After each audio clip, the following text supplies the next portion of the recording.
Saya jemput Yang Berhormat Pasir Kudang. Terima kasih Puan Yang di-Pertua.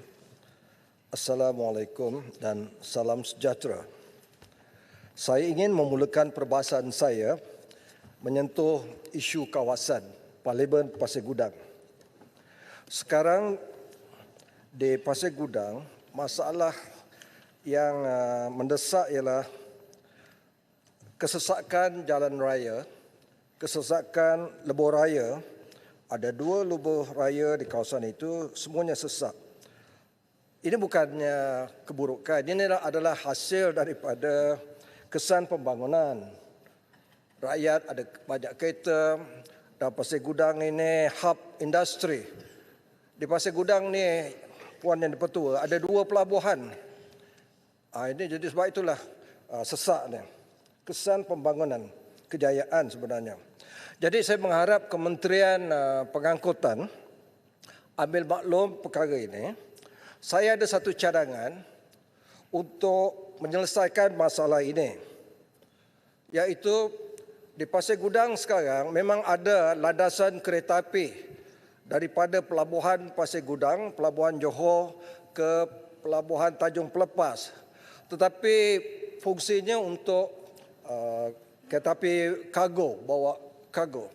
Jadi saya berharap sebagai penyelesaian iaitu dinaik taraf landasan kereta api ini supaya membolehkan penumpang banner stesen-stesen untuk penumpang naik dan turun sepanjang daripada Pelabuhan Johor sampailah ke Kempas Johor Bahru. Ini cadangan ini. Dan untuk makluman bahawa mantan Datuk Bandar Pasir Gudang iaitu Datuk Haji Asman Shah bin Abdul Rahman telah mengesyorkan, mencadangkan supaya landasan kereta api itu dimanfaatkan untuk rakyat Pasir Gudang sebagai public transport. Itu isu yang pertama, Puan Yang di-Pertua. Isu yang kedua juga untuk perhatian Menteri Pengangkutan. Sekarang ini sedang berlangsung iaitu bidaan nombor pendaftaran kereta kenderaan siri Madani dari nombor 1 sampai nombor 9999 dibuka pada 19 Oktober yang lalu, dilancarkan dengan kehadiran Perdana Menteri sendiri, tutup semalam 23 dan keputusan hari ini. Saya baca portal sebanyak 2.6 juta telah dikutip oleh Kementerian Pengangkutan. Isunya dari segi itu baguslah. Isunya begini, iaitu hak cipta terpelihara, iaitu intellectual property. Saya mendapat aduan daripada penduduk, salah seorangnya penduduk Pasir Gudang yang menyatakan hak cipta pendaftaran kenderaan Madani ini dari nombor 1 sampai Madani 999 telah didaftarkan di bawah Seksyen 26B Akta Cipta 1987. Didaftarkan pada 26 Februari 2023. Adakah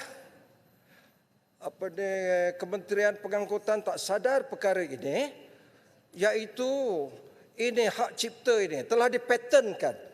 Mereka yang terlibat ini telah ada sijil daripada jabatan kerajaan yang berkenaan.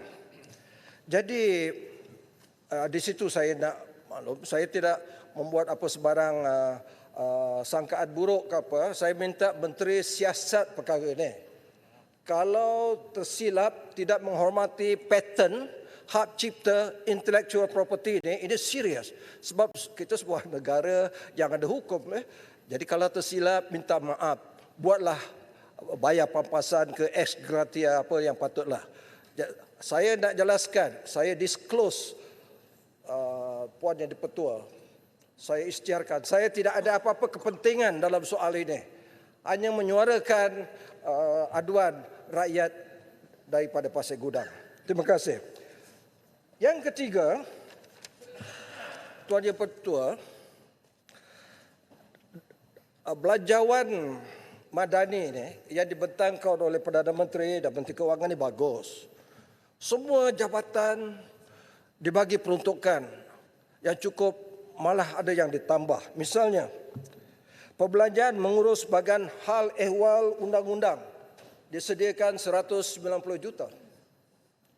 Perbelanjaan mengurus jabatan peguam negara sebanyak 267 juta lebih. Jadi, apa tujuannya itu yang kerajaan buat itu yang kita akan luluskan? Supaya Jabatan Peguam Negara, Bahagian Hal Ehwal Undang-Undang, Kementerian Dalam Negeri, Mahkamah melaksanakan keadilan untuk rakyat. Jadi dalam semangat kita membahaskan perkara dasar pada hari ini, saya nak membawa kepada isu seorang rakyat kita, pemandu Grab driver, pemandu Grab yang peka, OKU, telah diserang oleh seorang guard yang escort BBIV, very important person. Saya tak nak sebut lebih daripada itu. Di Kuala Lumpur. Dah berbulan Puan Yang Di-Pertua. Yang menyerang ni sampai sekarang tidak dibawa ke mahkamah. Jadi saya sebagai ahli parlimen dan sebagai seorang peguam, ini satu pelanggaran prinsip keadilan. Driver itu rakyat kita, Ong Eng Kiong. Kalau kita di parlimen ini yang angkat sumpah di depan dulu untuk memelihara perlembagaan, menjamin keadilan untuk semua rakyat, rakyat OKU peka, kita tidak dapat bela, saya minta Menteri yang jaga undang-undang, seorang lawyer, Timbalan Menteri yang jaga undang-undang, seorang lawyer, jawab di parlimen ini, bila Peguam Negara, pendakwa raya nak bawa kes ini ke mahkamah. Kita tidak akan benarkan perkara ini berlaku begitu saja. Puan Yang Di-Pertua, saya slow sikit. Tadi marah sekejap. Ini isu Palestin. Saya dah bawa masalah Pasir Gudang, masalah OKU, masalah plat Madani. Minta izin kita pergi bantu rakyat Palestin. Jadi kita bincang hal dasar. Kalau boleh lah, kalau tak boleh apa nak buat. Kerajaan seharusnya mengambil beberapa langkah. Kenakan cukai dosa, apa dipanggil, sin tax ini, terhadap syarikat-syarikat yang kita lihat menyokong Israel. Kita nak tutup syarikat itu tak boleh lah. Tapi sekurang-kurangnya kenakan cukai dosa, apa dipanggil, sin tax ini pada syarikat ini. Kita tidak ada ballistic missiles, tak boleh. Tapi sekurang-kurang isyarat kita tunjukkan itu. Yang kedua, ini Puan Yang Di-Pertua. Saya nak bangkit dia, mungkin kerajaan pun tak senang dengan cadangan saya ini. Saya setuju dengan Putrajaya tadi, iaitu soal saham ni, MAHB ni, Khazanah yang handle, Perdana Menteri pengurusi Khazanah, syarikat Malaysian Airport Holding Berhad ini untung. Jadi tak perlulah, kalau boleh, tak perlulah kita saham dia tu 30% tu kita jual kepada GIP. Saya tambah lagi, GIP ni sekarang dikontrol oleh BlackRock, batu hitam, BlackRock. Jadi rakyat Palestin disembelih, rakyat Lebanon disembelih, rakyat di tebing barat disembelih. Jadi saya mintalah pada pengurusi Khazanah, kebetulan Menteri Kewangan dan Perdana Menteri, kalau nak marah saya marahlah, tapi saya mohon kalau boleh kan, makna kaji balik, biarkanlah MHB ini teruskan mengurus lapangan terbang di negeri kita. Dan yang seterusnya, balik ke negeri kita. Puan Yang di-Pertua, iaitu saya ucap syabaslah kepada Perdana Menteri Keuangan. Dia ada sebut, saya ada terbaca, untuk tahun depan ni tidak ada projek mega. Baguslah tu. Tapi takkanlah sampai bila-bila tak ada projek mega. Umpamanya ada cadangan. Kereta api HSR, kereta api laju, High Speed Railway Singapore Kuala Lumpur ni mungkin dibuat public private partnership ke apa. Saya tak berapa faham tu. Kalaulah berlaku, kalau melibatkanlah kerajaan, duit awam, kalau tidak sekarang akan datang, saya mencadangkan supaya dipikirkan projek-projek mega ni, berbilion-bilion ringgit ini, kalau boleh dibentangkan oversight di parlimen ini. Kita ada Public Account Committee, jawatan kuasa kira-kira wang negara. Bagus kerja mereka. Tiap hari mesyuarat apa. Tapi mereka meneliti benda yang dah rosak, dah rugi. Bagaimana kalau kita buat, dua-dua kita buat, iaitu sebelum kerosakan berlaku, mana PAC itu bukanlah campur busybody sangat, tapi hal-hal itu dipantau dari awal supaya kerosakan tidak berlaku. Ini kalau projek kecil-kecil tak payahlah. Ini projek yang besar-besar, macam HSR misalnya. Ada itu. Dalam nada yang sama, saya minta kerajaan, Menteri Keuangan mengkaji semula fungsi dan terma rujukan khazanah nasional. Seharusnya dikaji semula.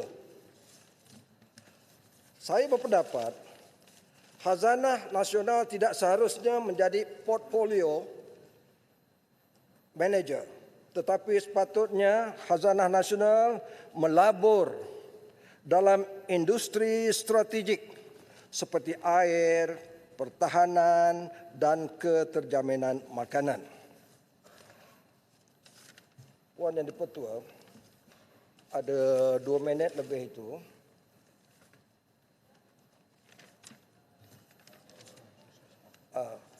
Saya nak sebut di sini,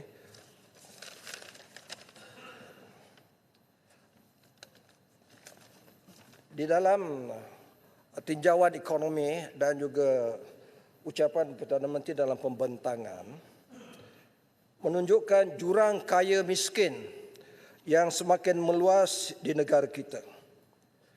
Dalam belanjawan itu disebut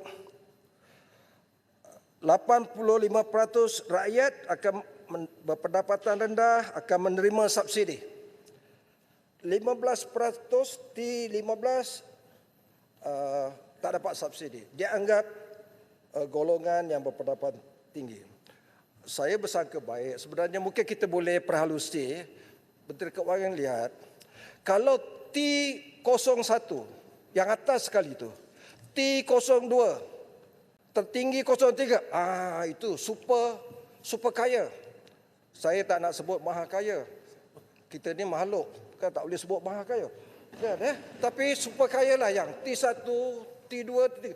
Kalau turun ke bawah, T14, T15, dia tak kaya lah. Suami dia 6,000 gaji, isteri dia 5,000, anak yang bujang belum kahwin 4,000, campur-campur, lebih dah 15,000. Dah jadi T15. Dia dinafikan. Saya setuju dengan YB Muar tu. Dinafikan subsidi RON 95, dinafikan kemudahan hospital kerajaan. Anak dia yang sekolah kat Malay College dulu misalnya pun dinafikan. Ramai di sini pemimpin-pemimpin menteri, ramai daripada Malay College. Ada juga dulu anak ahli parlimen, anak sekretari parlimen pun dapat subsidi itu. Jadi kena cermat sikit. Jadi yang T1, T2, T3 itu super kaya, super rich, ultra rich. Ini billionaire. Jadi saya minta timbalan pada Menteri Kewangan yang pertama mungkin saya bawa. Yang kedua, saya minta beritahu di mahkamah. Berapa ramai billionaire, harta berbilion dalam Malaysia. Siapakah mereka? Sila gulong. Kemudian, sektor mana mereka berkuasa? Berapa peratus mereka menguasai ekonomi Malaysia ini? Adakah mereka bayar cukai? Berapa ramai pekerja telah dijana daripada kekayaan mereka? Jadi saya minta bentangkan di parlimen ini. Tapi tolonglah selamatkan. Jangan gulung-gulungan T yang paras 15 tu jangan diinyaya. Kepada yang Puan Speaker, akhir sekali, ayat yang terakhir. Saya menyokong penyelarasan diesel oleh kerajaan. Saya sokong. Berlakulah pilihan raya kecil Sungai Bakap. Saya berkempen di sana. Saya mempertahankan kerajaan. Kalah parti kerajaan. Parti saya kalah. Jadi saya sayangkan parti PMX ini kalau boleh menang dalam pilihan raya akan datang. Tapi kalau laksanakanlah RON 95, saya bimbang. Mungkin kita sepenggal saja. Jadi sebenarnya Puan Speaker, orang kaya-kaya ni dia tak pakai RON 95. 97 pun dia tak pakai. Dia pakai kereta elektrik. Yang kita nyanyikan golongan ini pasal. Demikianlah Puan Speaker, terima kasih. Terima kasih Yang Berhormat Pasir Gudang. Sila.